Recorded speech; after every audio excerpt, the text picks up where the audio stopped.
Hey, Coach, I'll start with low-hanging fruit. Do you got a prediction for tonight? I don't. I think you got two great teams. I heard somebody say the other day they played 50 times. It might go 25 and 25, right? So I think the U.S. has got a great team. I think Canada's got a great team. And, it's a one-game elimination, so who knows, right? Bad call, bad bounce, lucky goal. There's a lot of things that can happen in a single-game elimination. So, but it's it's going to be fun to watch. You got two great teams with a lot of the best players in the world going at it head-to-head, and they're all from North America, so it'll be fun to watch. With a 2-week layoff, what's going to be the most difficult thing for the guys who haven't participated in this tournament to maybe adjust back to after we come back from the layoff?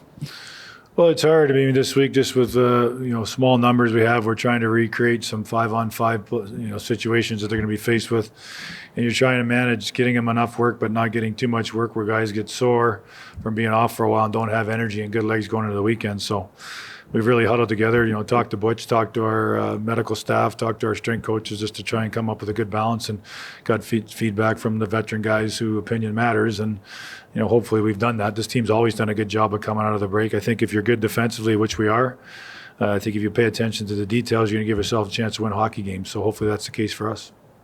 You can compare it to, it seems so odd to have some of your players who have played over 2 weeks and others that haven't, and the league is kind of all over the place. Is there anything close to it you can remember?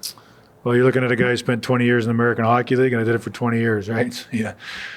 I coached down there for 7 years. You lose your best players. Guys get hurt on both teams. It affects your roster. You got guys coming up and down, and you're trying to get your team ready to play, practicing with small numbers. So it happens.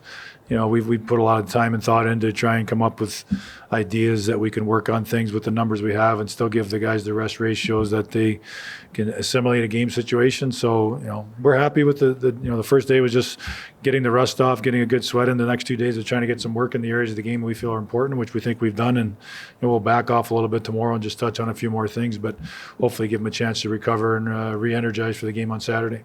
You just walk us through how Guy Gaudreau, how that all came apart or together. Yeah, I mean, Bobby, don't know my history, but I went to Philadelphia, back to the Flyers organization in '96, played for the Phantoms, and our practice rink was Hollydale in Sewell, New Jersey, and Guy Gaudreau was the hockey director at that hockey rink. So we practiced and played out of there for 4 years I was there. My kids grew up playing in that hockey program. Guy coached my kids for a dozen years in that program, and my boys, John and Nolan, grew up with Maddie and John pretty much their whole life since they're 2-3 years old. So we've got a relationship that goes back almost 30 years, and that is my home in the off season. So the hockey community is a tight one, so we've been very close to their family. So when we went back for the funeral and to honor the boys, we talked about getting them out here to Vegas. Middle of winter, there's a lot going on between now and then. Let's get you out to Vegas for a weekend. Let's just get a chance to catch up, just relax for a little bit.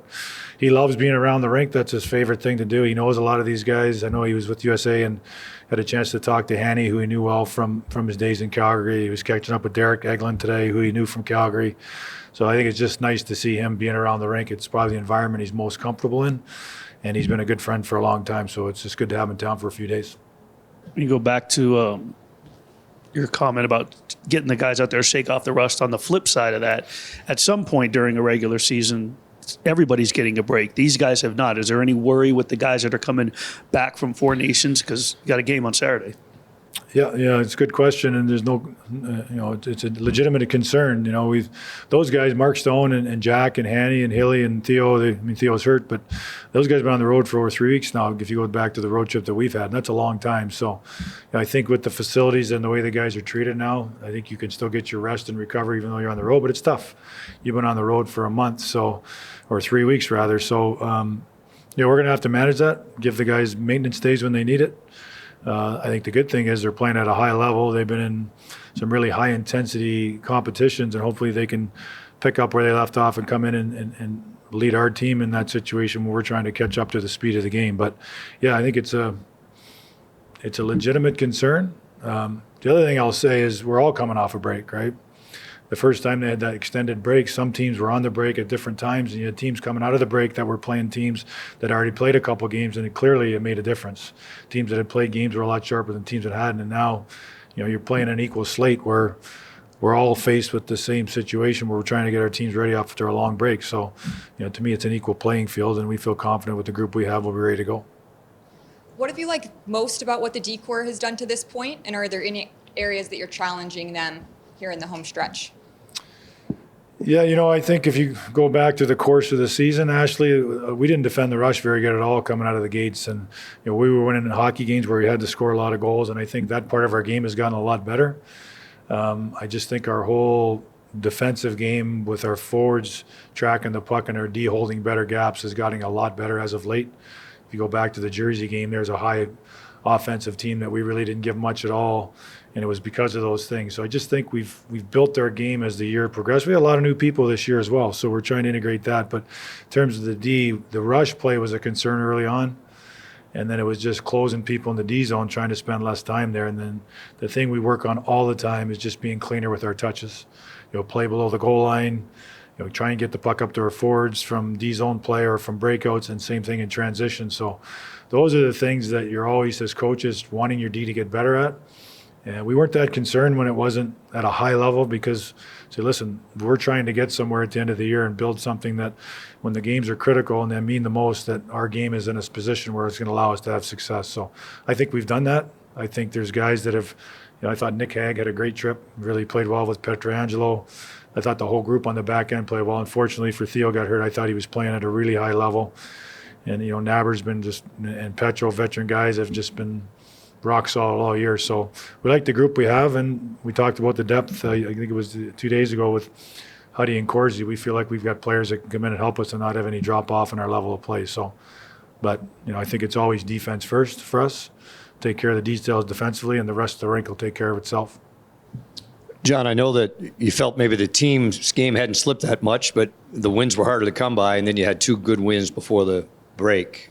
I know it's a while ago, but could you speak to the importance of getting rewarded for playing well before the break? Yeah, the old saying, sometimes when you're losing, you're winning, and sometimes when you're winning, you're losing, right? Because you just see your game as coaches. We try to be honest and evaluate what actually happened in the game. We weren't giving them much, even in those games that we had lost. We lost to the Rangers, and then tight game with the Islanders. But for us, it always comes back to, we don't want to play track meet style hockey. We want to really limit the amount of chances we're giving up. But at the same time, we just felt offensively we weren't creating enough. Maybe we could do a little bit more to win those games. We were just finding ways to lose by a goal instead of finding ways to win by a goal. And I think Butch challenged the group in Jersey and again in Boston to get inside a little bit.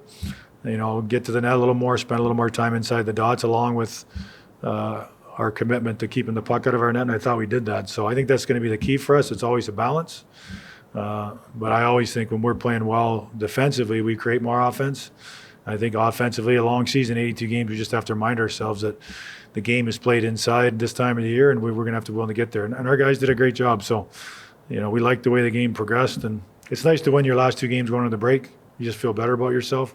If you would have won the first 2 games on that trip and lost the last 2, it's always better winning your last 2 games going into a break like that. So you feel a little bit good about yourself. But listen, we're starting over now, right? Everybody's had a break, and this is the most important time of the year, and everyone's got a lot at stake. So we've done a good job at this in the past, and I think our guys will be ready to go.